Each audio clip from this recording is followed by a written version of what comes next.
What is up, YouTube? Let's talk about square basslines. So this is something that's come up in my comments quite a lot. I've kind of been trying to, listen to all the examples, and then I realized, it's probably actually just going to be easier to create my own sort of square bass from scratch and show you guys a couple of things to look out for, or at least a couple of things that I've noticed amongst other guys who use a lot of square wave basslines, and some things that might help you create better square bass lines for your tracks. So this is generally something that's used a lot more in the sort of progressive Psytrance genres, rather than the actual full-on and dark and stuff like that. And I know I've been heading into the darker territory.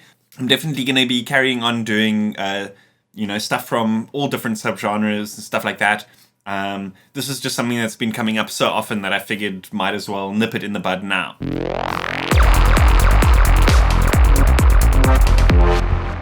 In my opinion, the most important elements of a solid square bass line, the actual progression or melody itself, the glide or portamento settings, and the sidechain settings. So with this one, I spent quite a bit of time getting the note placement correct, and you'll see there's quite a few places where the notes actually like overlap, and I did that on purpose so that I could create this kind of like sliding effect, and you guys will hear what I'm talking about now.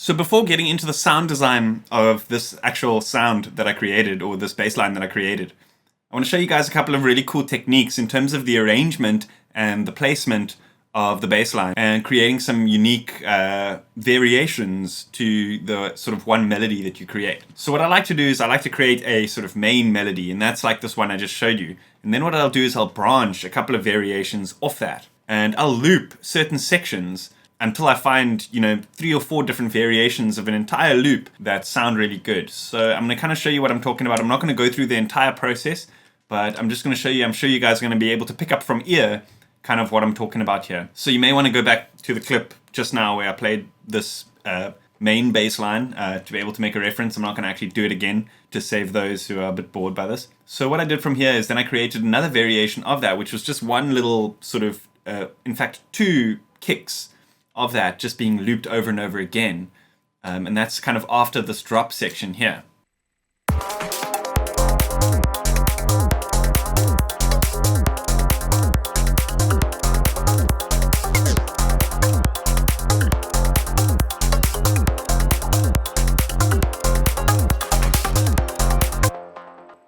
And then what I did in the next drop section, I kind of reduced the size of the actual looping section of MIDI, so to give it more of a kind of pace when it drops. So this is the effect that it then had.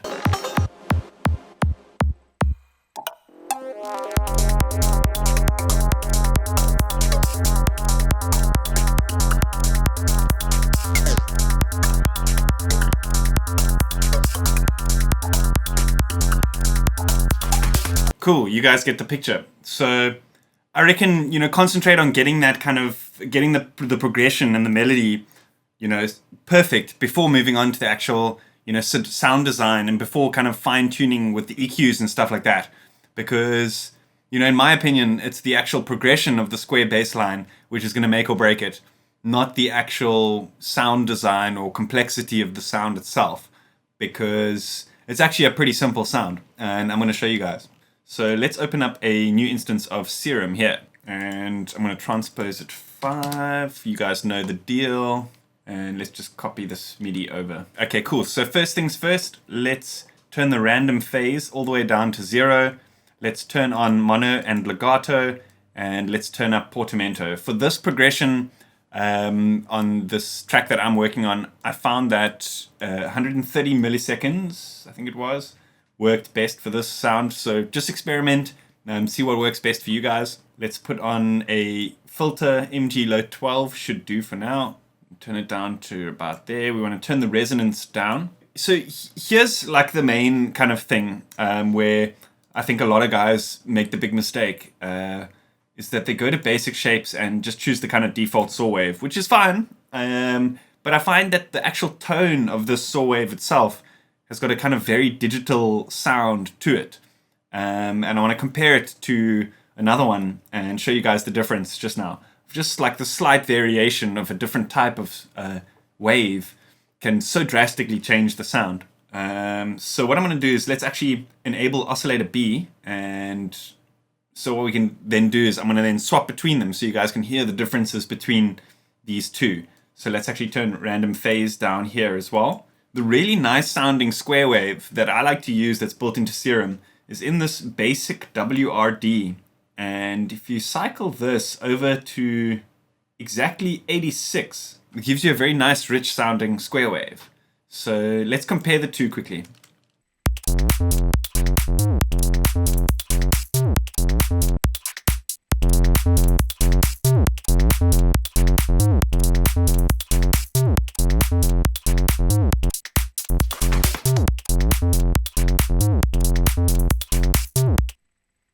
Cool. I hope you guys can kind of hear that. The oscillator A, the sort of default basic shapes square wave, sounds a lot more digital, a lot more edgy, almost like there's a bit of distortion or something on that. So, I mean, it's up to you guys, depending on what you want to go with. That creates a very nice sort of lush bass tone to sort of craft from. So then let's put on some envelope. So let's assign envelope 2 onto the cutoff, and I'm going to leave the decay at 1 second. I think that's the default.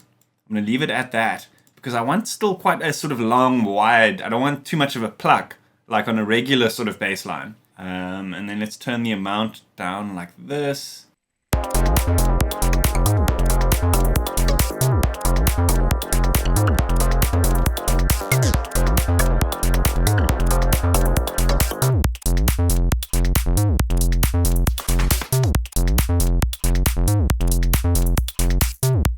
Cool, that's sounding good so far. And here's something that I like to do also. I don't know if you've noticed when the MIDI note goes higher, it accentuates the high end of the sound, which we don't necessarily want. We want us to create a sort of more warmer tone overall. What we can do is we can actually assign the note to key track the filter, but a little bit actually sort of inverted.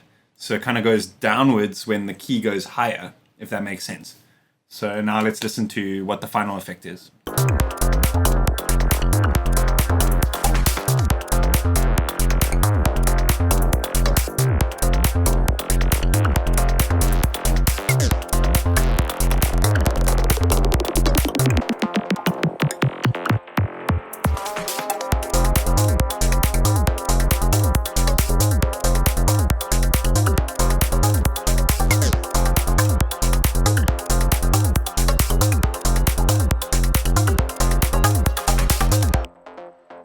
One nice thing about using square waves that I've often found is the actual tone itself isn't as harsh as a saw wave. So I find myself using a lot less EQ when post-processing and stuff like that. Sometimes I'll, literally just cut out the very low, like subs of the sound, like 20 hertz. And, that would be enough. I mean, that's basically what I did here. Although there's even no EQ applied, and I might not. We'll see. I'll obviously have to check it on a spectrum analyzer, maybe reference it on some headphones and stuff and just see what suits the track best. But, like I said, just generally working with square waves, I found you need a lot less post-processing because the actual tone itself, if you choose the right square wave with the right filter, the tone itself will be lush enough to, not need to be processed or EQ'd with some mid-range pulled out or anything like that, like I've showed you guys. So, I mean, you can get a little bit more advanced with that if you want. You can add distortion and all sorts of stuff like that. But generally, I found, when you're trying to create a square wave bass, you're actually trying to create something that does sound a little bit more, chilled, a little bit more, a little bit deeper rather than, hard and fall to the floor. A big thanks to IDM Mag, proud supporters of the dance music scene and my channel.